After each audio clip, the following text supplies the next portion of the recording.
Shalom, this is your Ark, Yahismagnified, and I'm back with another informative video. Today's video is titled, Is Child Support Unconstitutional? But before I tackle this subject, as always, I must state for the record, I'm not a lawyer, I do not practice law, and I do not pretend to. All my videos are for informational and educational purposes only. They're all facts and all truth. Nothing more, nothing less. So with that being said, guys, let's get to it. Okay, so the reason why I'm doing this video is because individuals hit me up in my email all the time asking me, is child support unconstitutional? So I just want to address this topic once and for all, okay? So for those who believe that child support is unconstitutional, I will have to say that's far from the truth, okay?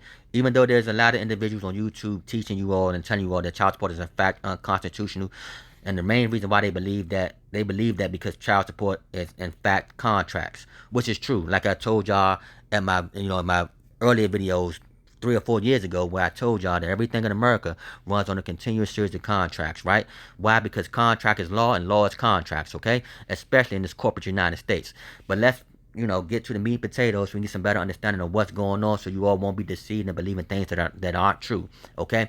So the simple fact of the matter is, because child support is in fact a contract, that makes child support in fact constitutional and enforceable under the Constitution.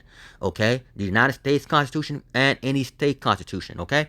But let's pick this up at the top. We're coming from United States Constitution, Article 1, Section 10, so we can get better understanding of why I'm showing you all that child support is in fact constitutional.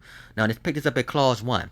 It states, no state shall enter into any treaty, alliance, or confederation, grant letters of marque and reprisal, coin money, emit bills of credit, make anything but gold and silver coin a tender in payments of debts, pass any bills of attainder, ex post facto law, or law impairing the obligations of contracts, or grant any title of nobility. But this section right here is what they're using to enforce child support. Okay? Alright? The court's sole purpose is to enforce the contract. It's just that simple.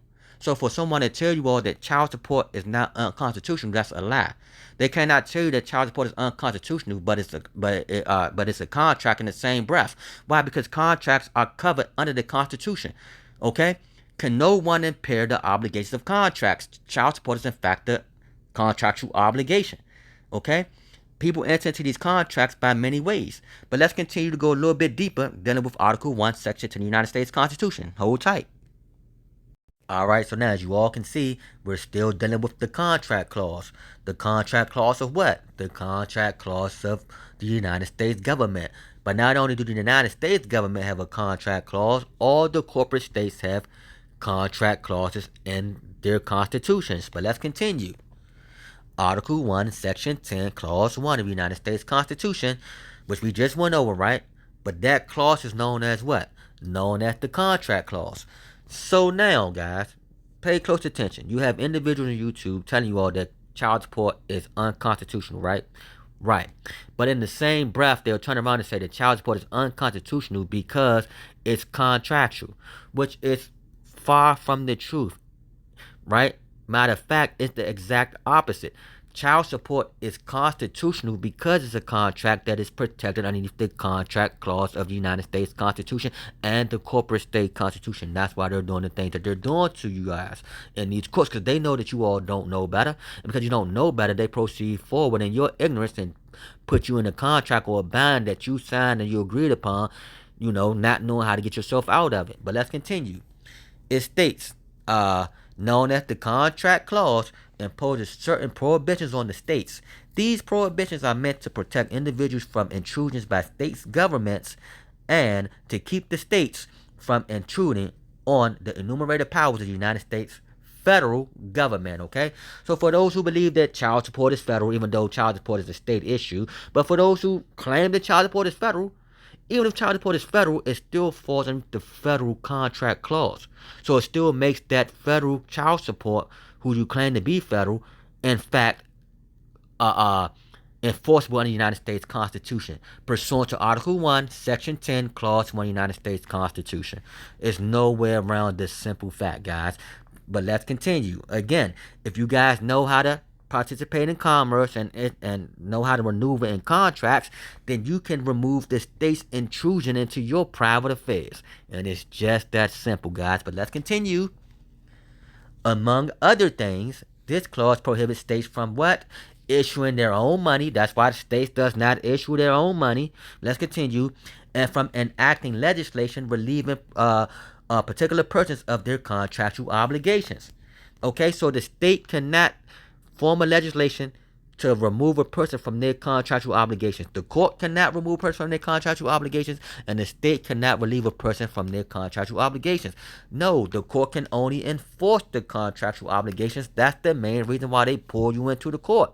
So if you go to court claiming that contracts that child support is not contract, child support is contract and unconstitutional, the judge is going to tell you, if you argue the Constitution one more time in this court, they will hold you in contempt. Why? Because they know this simple fact.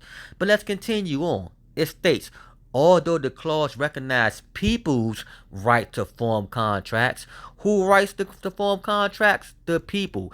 People have the right to enter and exit out of contracts as they will. Now, you guys must learn how to do these things, and it's just that simple, guys. Okay? For instance, the child mom goes down to the agency and does what, guys? She applies for services. We all know that. When she applies for services, her and the agency are now in contracts, right? What? To do what? For them to collect support on her behalf. So now the agency go down to the court building and say, okay, I want to enforce this contract between me and the child's mom to receive payments from the alleged father.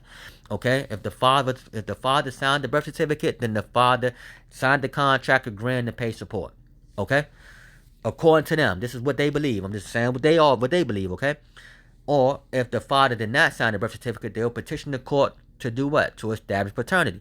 But before the court can establish paternity, the court must prove the plaintiff must prove first personam jurisdiction. Okay? The plaintiff can get personam jurisdiction two ways. The first way is when they summon the person to appear and they just voluntarily show up by making a general appearance, they waive all jurisdictional challenges. The court can proceed forward as if the court has personam jurisdiction, or as if the person they summons to appear to court waive jurisdictional challenges. Okay. Another way they can get jurisdictional personam jurisdiction over the man is if the man is doing business in the state. The man can do business in the state multiple ways. Okay. One of the ways is the man state that he live in the state, right? By claiming to be a non-state citizen or giving an address in the state saying that he resides in the state. Okay? Another way a man can do business in the state is simply by working a job in the state. Okay? Traveling through the state. Having sexual intercourse in the state. Causing injury or harm in the state. All gives the state personam jurisdiction to bring you to court. Okay? So once they issue that summons on you, and you receive the summons, and you don't show up after the summons was received, they'll simply default you. But if you do show up after the summons received, and you make a general appearance or a special appearance, and if you go in there arguing that child support is unconstitutional, the judge will have his way with you. Why? Because he knows exactly what's going on. Okay? You don't know what's going on. The reason why you're there is to explain to the court why you haven't stuck to your contractual obligations. If you come with anything besides that, they're going to enforce that, which we're going to hold you in contempt for what? Violation of a court order. Okay? That's all it's for. Even though we know child support orders are bogus and all that, I'm just explaining to you all what they're doing and how they're doing this to you guys. Okay? So again, for the individuals that's telling you all that child support is unconstitutional, but it's contractual, they'll not have a clue of what they're talking about, okay? And for everyone who's asking me if child support is unconstitutional, I just decided to make a video about it so you all can get your answers all at once, okay? So hopefully, if somebody asks me again, I'll just refer them to this video, okay? But that's what I'm going to do for today. I know you guys miss me, man. I miss y'all too, but I stayed, like I stated, I've been extremely busy. It's also the summertime. I got to spend time with family as well. I got to maintain the two. I just can't do one more than the other, okay? But I'm still helping a lot of brothers out in their fight. Like I tell you all, it's not an easy fight. It's a fight worth fighting, especially when you all get that remedy. But that's what I'm going to do for today. If you all need my help, hit me up at my email at yahismagnified@gmail.com. We'll be making more videos. So now let's get this right wisdom, this right knowledge, and this right understanding. With that being said, guys, I say shalom.